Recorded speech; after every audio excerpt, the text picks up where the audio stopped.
doing this?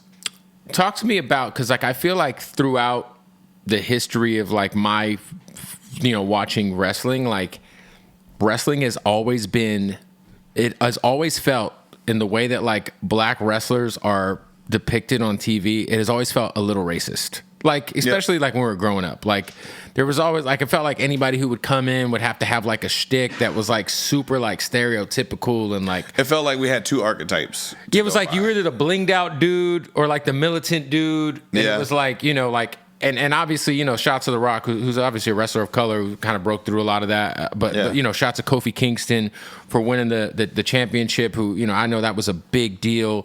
Big deal for me, for sure. In the last, decade, definitely for me. I mean, just deal. That whole era of the New Day. Big E, shout out Big E, too. Big E, man. Lashley. Yeah, for sure. But, like, for you, like, do you feel like the industry has finally moved past that weird? Because it really was a thing when I was growing up. I was like, dog, like I felt like Mark Henry was like a mix of that too.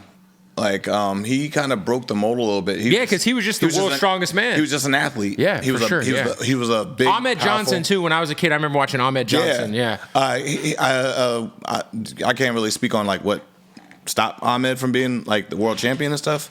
But I just remember liking him as a kid. And he was just a strong dude. Like he's just a strong dude. Yeah. But just Mark and Booker as the King Booker image. Oh yeah. Those two like in like the mid 2000s, early 2000s, really broke the mold in a sense for like just at that window, that time period right there. It was just like they were just good. Yeah.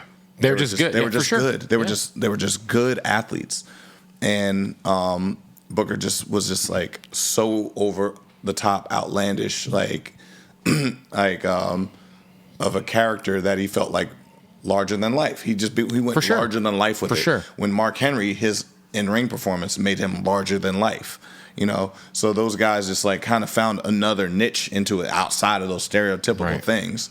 He's like he was black royalty, King Booker, with Sharmell, his black queen. Like they were royal. They felt big.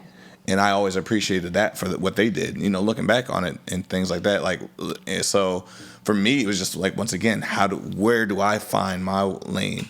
And my black royalty is like with music, right? In a sense, it's just like, no, I'm not broke. No, I'm not like ashamed of who I am. I'm not ashamed. I can go out and speak about like, yeah, I'm a black world champion. I'm proud of that. Like, well, what is things? It got to be about color, because it is about color. Right. It is. It's not even about me in color. It's about representation in the color. It's about inspiring another young black kid who's watching right now, doesn't think it's possible. Yeah, right. Who doesn't think it's possible, or he doesn't see himself as that, or I like this. I feel like I'm somewhat like a Swerve, but I don't think I can.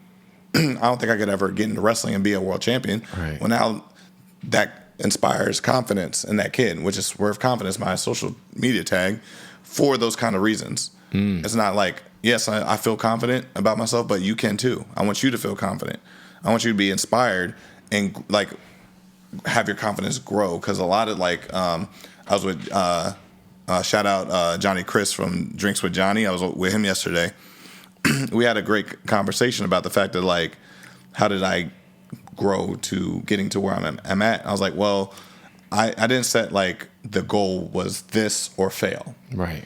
And if you look at things when you start, it's so broad, it's so big, it's so hard to feel like, how do I accomplish this? Because people want to like jump into something and they compare themselves to like a platinum record on day 2. And I'm like, it always happens with any industry, yeah. Like universally, not even just like. And then you can psych yourself out, start feeling really bad about your process, and like even in like if you work like a regular job, like like you compare yourself. How do I make like CEO? On like your 3rd week on the job, it's like no. So, for me, how it started off with just like, I just want to wrestle on a show where I make enough money to pay my phone bill for the month. Right. That's it. Simple.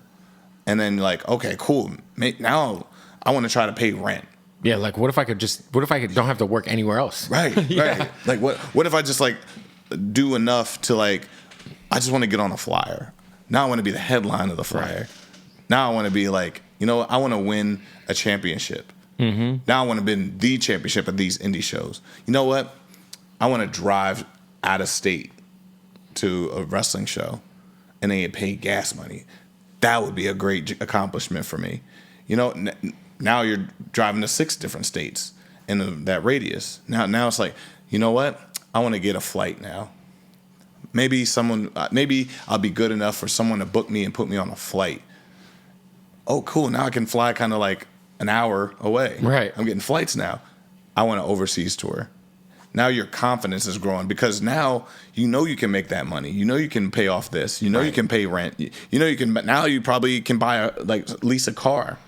So now you don't have to bum rides anymore. Now you know how. Now you know you can afford better gear to look better on shows, to main event, to get championships, and that's how your confidence grows.